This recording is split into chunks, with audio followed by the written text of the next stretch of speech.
سیاسی اکھاڑ پچاڑ نے گزشتہ ایک سال سے ملکی معیشت کی چولیں ہلا دی ہیں۔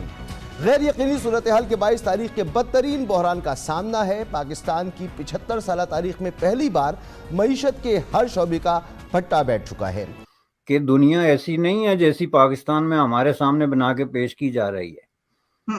دنیا پوری بھوکی ننگی نہیں ہے، دنیا پوری نا امید نہیں ہے، دنیا پوری جو ہے وہ ڈیپلی ڈس اپوائنٹڈ ہو کے تو ایک دوسرے کو قتل کرنے کے در پہ نہیں ہے، بلکہ دنیا کے خواب ابھی زندہ ہیں اور وہ خواب دیکھ رہے ہیں اور اچیو کر رہے ہیں، اور اس کی ایک مثال ہندوستان آپ کے سامنے موجود ہے۔ پاکستان کو 14 to 15 billion dollars date servicing کی ریکوائرمنٹس کے لیے چاہیے۔ اس کے علاوہ اگر کرنٹ اکاؤنٹ ڈیفیسٹ ہمارا 5 سے 7 بلین ڈالرز بھی ہو تو 25 اور 7 اس کا مطلب یہ ہے کہ 32 بلین ڈالرز کی ریکوائرمنٹ ہے پاکستان کی۔ یہ ریکوائرمنٹ آئی ایم ایف کے بغیر پوری نہیں ہو سکتی۔ پاکستان میں جس کسی کی بھی حکومت ہو، چاہے ٹیکنوکریٹس ہوں، چاہے کوئی ڈیموکریٹلی الیکٹڈ گورنمنٹ ہو، جو بھی ہو، 30 جون کے بعد جو اگلا مالی سال ہے اس کو گزارنے کے لیے ہمیں آئی ایم ایف کے ایک نئے پروگرام میں جانا پڑے گا۔ یار بیکاری آگے چل، یار ہٹ، آگے چل آگے چل۔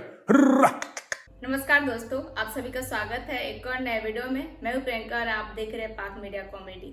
تو دوستو، پاکستان میں کیا لیٹسٹ نیوز چل رہا ہے آئیے دیکھتے ہیں اس ویڈیو میں۔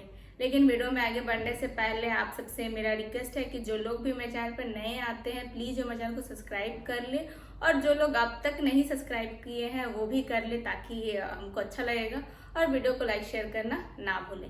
تو آئیے دیکھتے ہیں پہلے اس ویڈیو کو۔ انڈیا کی بات کی آپ نے 6% کی، تو یہ 6% ایک پروجیکٹڈ ایسٹیمیٹ آپ کہہ لیں، لیکن جو ریئل ایسٹیمیٹ ہے وہ الٹیمیٹلی 7-8% سے بھی اوپر جائے گا۔ اس کی وجہ یہ ہے کہ انڈیا میں اب جو نئے جو ان کی اکانومک جو سٹریم چل رہی ہے وہ اس طریقے سے چل رہی ہے کہ وہ بلینز آف ڈالر سپینڈ کر رہے ہیں انفراسٹرکچر پہ۔ وہ سڑکیں بنا رہے ہیں، پل بنا رہے ہیں، دوسری ایئرپورٹ بنا رہے ہیں، جو بھی چیزیں ضروریات زندگی کی، اور انہوں نے ملک کو جو ہے وہ ایک باقاعدہ ایک ایسے اس پہ ڈال دیا ہے جو ترقی یافتہ ملکوں کی ابتدائی سٹیجز ہوتے ہیں۔ تو اس میں دوسری چیز یہ ہے کہ ایک تو وہ سپینڈنگ کر رہے ہیں بلینز آف ڈالرز کی، دوسری چیز یہ ہے کہ وہ انٹرنیشنلی ویل کنیکٹڈ ہو گئے ہیں بزنس سرکلز کے ساتھ، ٹریڈ اینڈ فائننس کے ساتھ، اور تیسری چیز یہ ہے کہ چائنا کی جو ڈیولپمنٹ تھی وہ ایک طرح سے سٹک ہو گئی ہے ایک سطح پہ آ کے۔ ظاہر ہے چائنا ایک کلوز کمپیٹیٹر تھا اس حساب سے کہ جو دونوں ملکوں کی پاپولیشن اور ٹیکنالوجی اور لیبر فورس اور پروڈکشن کی قوت ہے، تو ظاہر ہے اس کا بھی فائدہ جو ہے وہ ہندوستان کو ہو رہا ہے۔ لیکن یہ کمپیریزن جو ہے نا یہ اب آپ لوگ چھوڑ دیں، چونکہ یہ کمپیریزن جو ہے از ویری اریٹیٹنگ۔ یہ جو ہے وہ ان دو کا بنتا نہیں ہے۔ یہ اگر مثلا ایپل اور اورنج کا نہیں ہے، یہ آپ سمجھ لیں کہ آپ ایپل کو جو ہے وہ انڈے سے کمپیئر کرنا شروع ہو جائیں، جن کی نسل بھی ایک نہیں ہے، بالکل الگ الگ اسپیشیز ہیں۔ لیکن یہ بات بڑی اچھی ہے کہ آپ پاکستانی لوگوں کے لیے یہ بات اٹھائیں تاکہ ان کو پتہ چلے کہ دنیا ایسی نہیں ہے جیسی پاکستان میں ہمارے سامنے بنا کے پیش کی جا رہی ہے۔ دنیا پوری بھوکی ننگی نہیں ہے، دنیا پوری نا امید نہیں ہے، دنیا پوری جو ہے وہ ڈیپلی ڈس اپوائنٹڈ ہو کے تو ایک دوسرے کو قتل کرنے کے در پہ نہیں ہے، بلکہ دنیا کے خواب ابھی زندہ ہیں اور وہ خواب دیکھ رہے ہیں اور اچیو کر رہے ہیں، اور اس کی ایک مثال ہندوستان آپ کے سامنے موجود ہے۔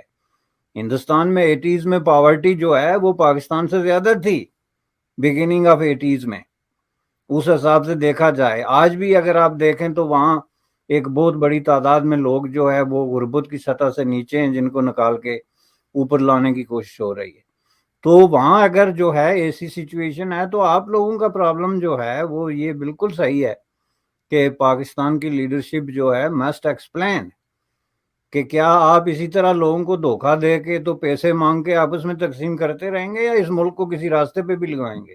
مہتاب حیدر صاحب، آئی ایم ایف کہہ رہا ہے کہ آئین اور دستور کے مطابق معاملات کو چلائیں، ہماری جو وزارت خزانہ ہے وہ اسے दाखिली मामलात में मुदाखलत करार दे रही है। इस एटीट्यूड के साथ तो जो रहा सहा चांस है वो भी खत्म हो जाएगा। जी देखें, बुनियादी तौर पे आईएमएफ की जो स्टेटमेंट नेटन पॉटर ने जारी की है उसमें 3 से 4 बुनियादी पॉइंट्स हैं। एक तो ये जो पॉलिटिकल डेवलपमेंट्स हो रही हैं उनके हवाले से उन्होंने कहा जी कि आप रूल ऑफ लॉ और जो पाकिस्तान का आइन है उसके मुताबिक जो है वो बात करें। दूसरा एक्सटर्नल फाइनेंसिंग का इशू है। तीसरा जो बड़ा इंपॉर्टेंट है वो एक्सचेंज रेट का है। इस टाइम आपको पता है कि ड्यूल एक्सचेंज रेट है, जो इंटरबैंक मार्केट है और फ्री मार्केट है उसके दरमियान बड़ा फ़र्क है और वाज़ेह फ़र्क है। और जो चौथी चीज़ है उनकी वो बजट है। बजट का जो नंबर्स हैं, पहले इसहाक डार साहब इस बात के लिए तैयार नहीं थे कि आईएमएफ के साथ वो नंबर्स शेयर किए जाएं। वो ये कह रहे थे कि आप पहले 9वां जायज़ा कंप्लीट करें उसके बाद हम नंबर्स शेयर करेंगे। लेकिन प्राइम मिनिस्टर की 1 घंटे की कॉल के बाद और रिक्वेस्ट के बाद वो इस बात पे तैयार हुए कि ये नंबर्स जो है वो मिनिस्ट्री ऑफ फाइनेंस ने कल रात को आईएमएफ के साथ शेयर कर दिए हैं। तो अब देखना ये है कि ये बातचीत कैसे आगे बढ़ती है। चांसेस बड़े कम हैं चूँकि टाइम बड़ा कम है कि ये आईएमएफ का प्रोग्राम कंप्लीट हो सके। अब देखना ये है कि ये सिर्फ 9वां जायज़ा होगा या ये 9वां और 10वां दोनों को कंबाइंड कर दिया जाएगा। तो मेहताब, 30 जून के बाद अगर ये नहीं होता, ये एक्सटेंशन नहीं होगी, अगर एक्सटेंड भी नहीं होता प्रोग्राम, आईएमएफ जो है हमारे साथ डील भी नहीं करता इमीडिएटली, तो बगैर आईएमएफ की मदद के हम बजट बना सकते हैं और वो कैसा बजट होगा? देखें, बुनियादी तौर पे इस टाइम जो प्रॉब्लम है वो ये है कि नंबर क्रंचिंग इशू नहीं है। नंबर क्रंचिंग आप कर सकते हैं, लेकिन मैं कुछ चंद हकायक आपके और आपके देखने वालों के सामने रख देता हूँ। अगले माली साल के दौरान जो पाकिस्तान की एक्सटर्नल डेट सर्विसिंग की रिक्वायरमेंट्स हैं वो $25 बिलियन हैं। उसमें कुछ रोल ओवर्स हैं जिसमें चाइना का रोल ओवर है, सऊदी अरब का रोल ओवर है, यूएई का रोल ओवर है। अगर वो रोल ओवर्स निकाल भी दिए जाएं, चूँकि वो एक्सपेक्ट ये होता है कि वो रोल ओवर जो है वो रोल ओवर कर दिए जाएंगे जो डिपॉजिट्स हैं खासकर स्टेट बैंक ऑफ पाकिस्तान के पास पड़े हुए हैं, उसके बावजूद भी पाकिस्तान को $14 to 15 बिलियन डेट सर्विसिंग की रिक्वायरमेंट्स के लिए चाहिए। उसके अलावा अगर करंट अकाउंट डेफिसिट हमारा 5 से 7 बिलियन भी हो तो 25 और 7, इसका मतलब ये है कि 32 बिलियन की रिक्वायरमेंट है पाकिस्तान की। ये रिक्वायरमेंट आईएमएफ के बगैर पूरी नहीं हो सकती। पाकिस्तान में जिस किसी की भी हुकूमत हो, चाहे टेक्नोक्रेट्स हो, चाहे कोई डेमोक्रेटली इलेक्टेड गवर्नमेंट हो, जो भी हो, 30 जून के बाद जो अगला माली साल है उसको गुजारने के लिए हमें आईएमएफ के एक नए प्रोग्राम में जाना पड़ेगा। अच्छा मेहताब, ये बताइएगा कि अगर इसमें हमारे सामने कोई नहीं है, अगर हमारे यहाँ एक मुस्तहकम हुकूमत होती तो क्या हम ये सारी मनाजिल आसानी से तय कर सकते थे? बिल्कुल। ये जो पॉलिटिकल अनसर्टेनिटी है ये पूरी दुनिया इसको देख रही है। आईएमएफ इसके ऊपर कंडीशनैलिटीज़ की बात तो नहीं करता, लेकिन वो इन चीज़ों को बड़े गौर से देखते हैं। उनकी किसी कंडीशंस के अंदर ये बात नहीं होती, ना ही उनका मैंडेट है। लेकिन अगर पॉलिटिकल अनसर्टेनिटी हो तो वो एक वीक गवर्नमेंट जो है वो परफॉर्म नहीं कर सकती। आप इसीलिए देखें कि हुकूमत ने जितने टफ मेजर्स थे वो ले लिए, लेकिन एक मामला ऐसा था जो कि एक्सटर्नल फाइनेंसिंग के ऊपर था, और दूसरा जो डार साहब का इशू है कि वो एक्सचेंज रेट को आर्टिफिशियली मैनेज करने की कोशिश करते हैं। तो ये दो चीजें जो थी वो चिकन एंड एग वाली बात हो गई कि वो एक तरफ आईएमएफ हमें कहता था कि आप एक्सटर्नल फाइनेंसिंग जो कि $6 बिलियन का गैप आईएमएफ ने एस्टिमेट किया था, हम ये कह रहे थे कि हम इंपोर्ट्स को कर्टेल करके 4 से $4.5 बिलियन के दरमियान उसको रखेंगे। आईएमएफ इसको कतई नहीं मानता, क्योंकि वो ये कहते हैं कि आप इकोनॉमी को खोलें।